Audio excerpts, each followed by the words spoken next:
Bonjour à vous! Je fais cette vidéo aujourd'hui pour les mamans françaises qui habitent en Allemagne et dont le couple bat de l'aile. Vous avez sans doute déjà vu des choses, entendu des choses, lu des choses disant que vous êtes maintenant dans un piège à peu près inextricable et je veux vous rassurer. Euh, alors, il y a deux choses qui se passent.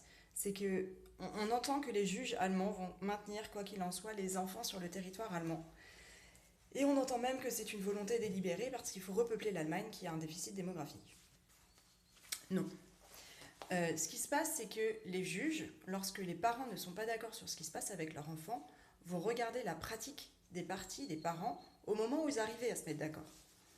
Ça, c'est la première chose. Donc, ils vont se dire, si vous étiez d'accord pour ça, a priori, il vaut mieux le maintenir comme ça. La deuxième chose, c'est qu'ils vont avoir tendance à penser que pour l'enfant, c'est mieux de le garder dans un environnement stable. Si déjà il traverse la séparation de ses parents, ne pas faire trop de modifications d'un coup et donc pas le changer encore en plus de lieu de sociabilisation. De changer où est-ce qu'il habite, à quelle école il va, quel copain il a, quelle facilité il a de voir telle ou telle personne.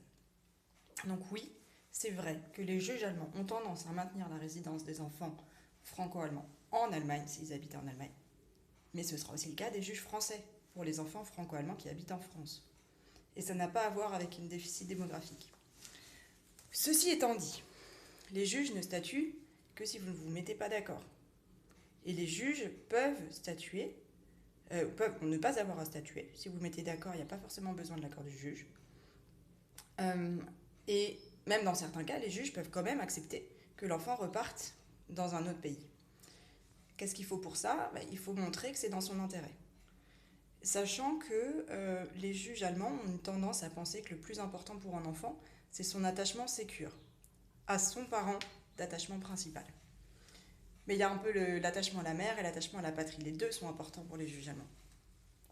Mais l'attachement au parent principal, c'est souvent la maman.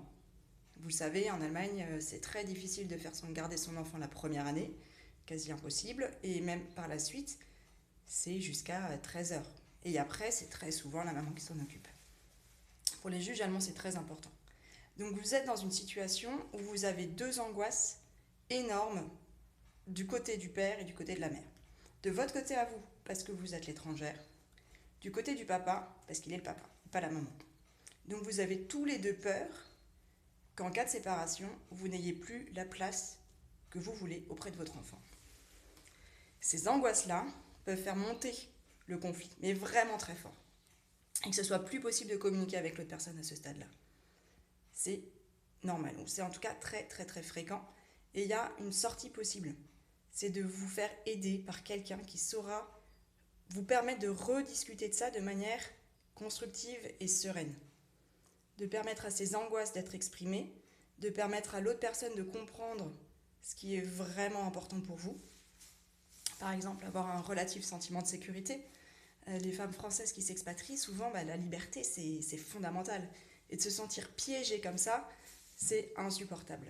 Donc il suffit d'ouvrir un peu l'horizon pour que ce soit déjà rassurant pour la maman. Donc bref, si vous êtes dans cette situation, tout n'est pas perdu, loin de là.